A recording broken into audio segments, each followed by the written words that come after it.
અરવલ્લીના ભિલોડાના ટાકા ટૂકા ગામે ખેતરમાં એરંડાની આડમાં કરાયેલું ગાંજાનું વાવેતર પોલીસે ડ્રોન સર્વેની મદદથી ઝડપી પાડ્યું છે। ખેતરમાં ગાંજાનું વાવેતર હોવાની શંકાના આધારે પોલીસે સૌપ્રથમ ડ્રોન કેમેરાથી સર્વે કર્યો, જેમાં પુષ્ટિ મળતા તાત્કાલિક દરોડો પાડવામાં આવ્યો।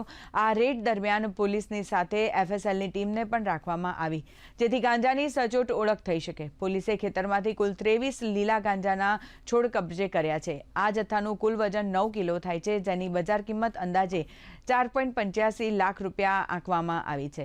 આ ગેરકાયદેસર ખેતીના મામલે પોલીસે એક શખ્સની ધરપકડ કરી છે।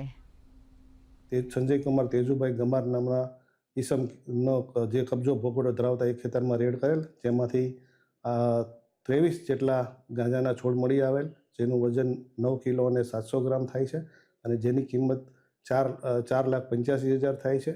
એ મુદ્દામાલ કબજે કરવામાં આવેલ છે તમામ, અને એ સંજય કુમારને પણ અટક કરવામાં આવેલ છે અને એના અનુસંધાને ભિલોડા પોલીસ સ્ટેશનની અંદર ગુનો દાખલ કરવામાં આવેલ છે।